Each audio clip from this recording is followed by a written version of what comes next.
Um, I've read all your books and I listen to your recordings pretty much on a daily basis. And I don't say that to build up an ego that doesn't exist.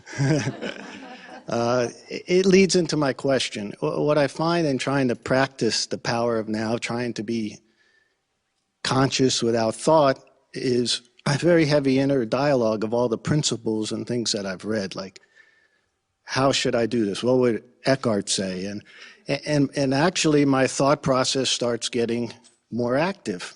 And I think I'm losing the presence by that thought process. And then I think of your latest book with the cartoons, which I love, which I think there's one with a little bird in the tree. He's talking to the dog, and he's very upset.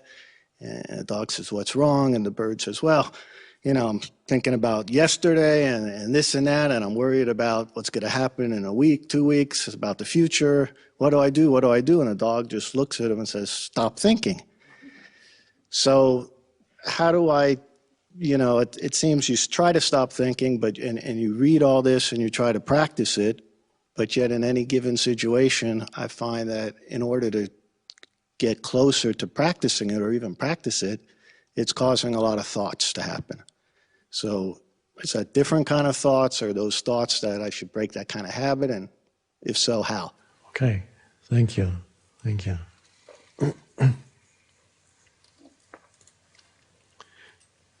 Now, there's a lot of talk these days about, not just talk, actually it's happening, addictions. Many people are addicted to all kinds of things, substances. But one of the greatest addictions, or rather the greatest addiction, you never read about it in the papers, because the people who are addicted to it don't know it. It's the addiction to thinking. It's actually addictive.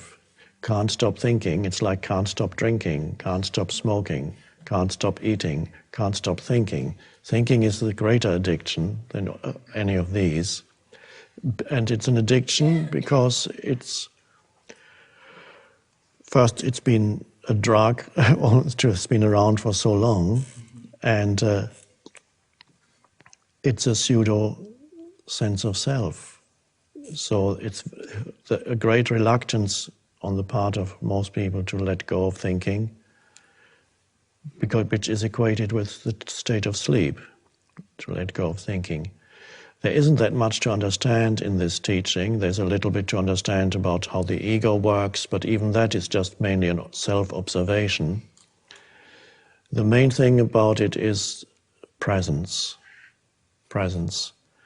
And presence is a space of no thought, but presence can also be there in the background even when thinking is happening. You can still be not completely involved in the thinking. Thinking loses the ability to create havoc in your life and confuse you. So your choice then is not to understand more or to bring some intellectual analysis to the practice, but to practice the state of not thinking, which can be arrived at by various ways, as you probably know. If you don't think about it, just do it. Becoming more aware of the present moment and accept it as it is slows down the overactive mind, is one thing. Because a lot of the overactivity of the mind is an attempt to get away from the isness, the simplicity of the present moment. So to become more aware of the present moment as a practice, have perhaps little pointers in your office, at home, in your car. Let's say present moment or whatever, or a symbol for it. And there are different entry points into the present moment. Present moment awareness means thinking subsides, may not disappear completely, but something else arises that is primary. We call it presence or awareness. Buddhists call it mindfulness. which I don't use because it implies your mind is full of things, but it isn't, of course. It's just a mistranslation. So, to be present, first of all, use the present moment to become.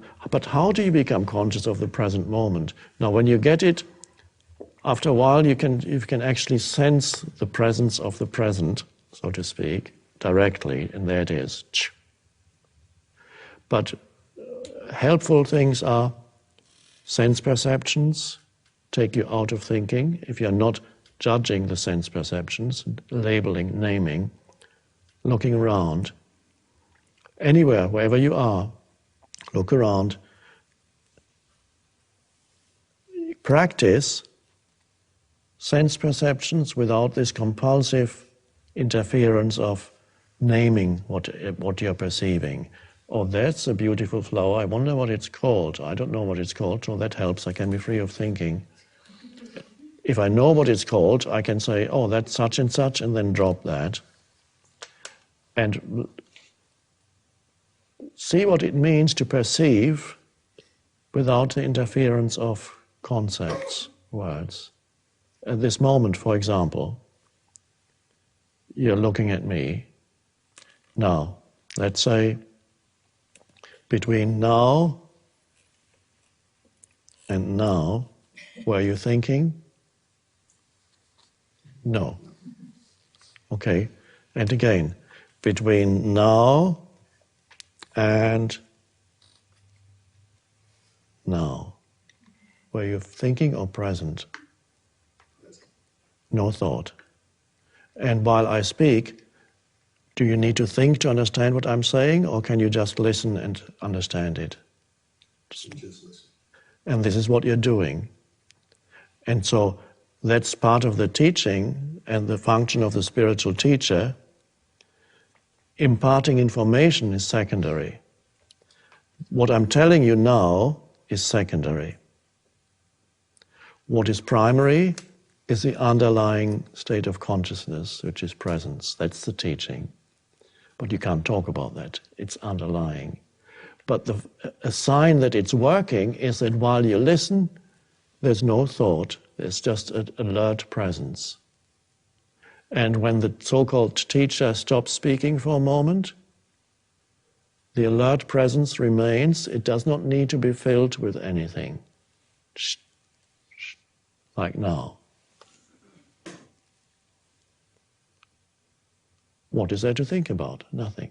Now, if we do this for longer, at some point, your mind will probably start up and think, how much longer is he going to sit there? And when that happens, you can allow your mind to say, how much longer is he going to sit there and say nothing, and then come back to presence. And then some other thought will come. What's this all about? And then you can allow that thought to arise and then be present again. Which means you're not really, your priority is no longer to follow the thought where it wants to take you, because the thought has a magnetic pull. It wants more of your consciousness, but it wants to grow, because it's a little entity.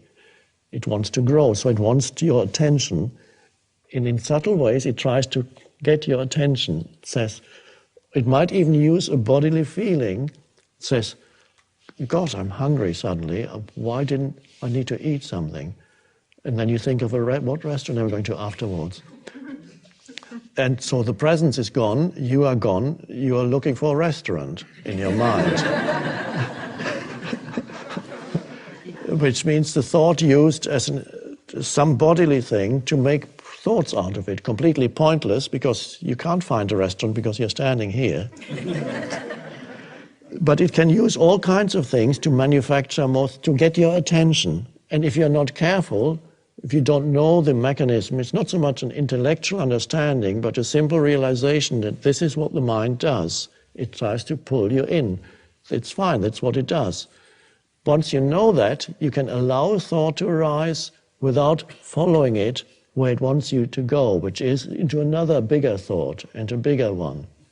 So then you become like my dog when it finds a scent And then suddenly, even when the dog is off leash, usually she's fine, she just runs around you, but suddenly she picks up a scent, and then she goes off completely unaware of surroundings or anything, and just follows it. And she could get lost. She goes off to the horizon sometimes, just disappears.